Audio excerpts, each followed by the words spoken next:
Welcome to the NewsRamp Government and Politics podcast. I'm your host, Max Newsman, eager to share today's top business stories with you. NewsRamp.com selects the latest news from leading sources, ensuring you get the most pertinent information. A quick reminder, this podcast is created with the help of AI and AI voices, but the stories we cover are entirely real. You can find the full news articles on NewsRamp.com. It's Thursday morning, August 14th, 2025, and we've curated an intriguing lineup of government and politics news for you today. So whether you're in transit, at the gym, or at home, join us as we begin. Starting off with our first headline. How clean energy projects can manage political risk. As the global transition from fossil fuels to renewables accelerates, green energy project organizers must develop strategies for managing political risks. With the world still far from achieving carbon neutrality, political risks remain one of the most significant barriers to the expansion of renewables. Nevertheless, renewable energy adoption has advanced considerably in the U.S., aided by falling green energy prices, federal incentives, and state mandates. Each situation is different, and entities like Bollinger Innovations, Inc., NASDAQ BIN-I, that can no longer count on U.S. federal government incentives to support buyers of electric vehicles now have to look for innovative solutions. For more information, visit greenenergystocks.com.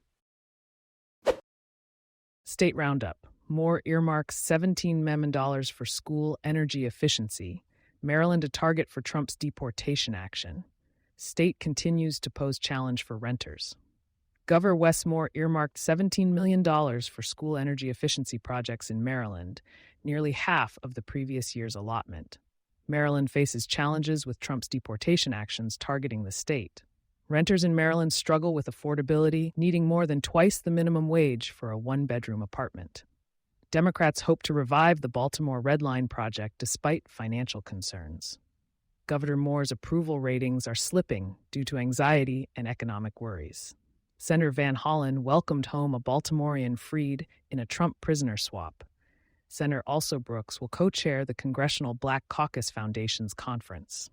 Frederick Mayer defends his record against two challengers. Annapolis mayoral candidate Bob O'Shea highlights city struggles at campaign kickoff event.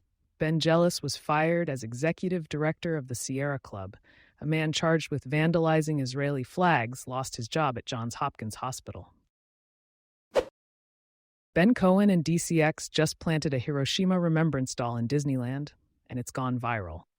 Ben Cohen, co-founder of Ben & Jerry's, staged a cultural protest at Disneyland to mark the 80th anniversary of the Hiroshima bombing.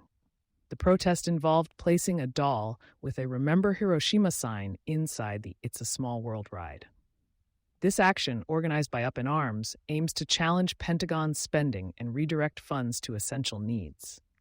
The agency behind the effort, DCX Growth Accelerator, known for creative stunts, proposed the idea.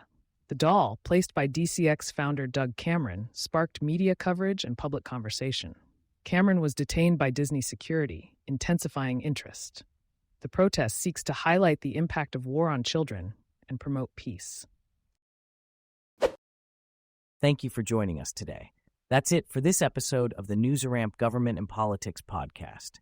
As a reminder, NewsRamp curates news from leading newswires like Newsworthy at AI, 24-7pressrelease.com, newsdirect.com, and blockchainwire.io.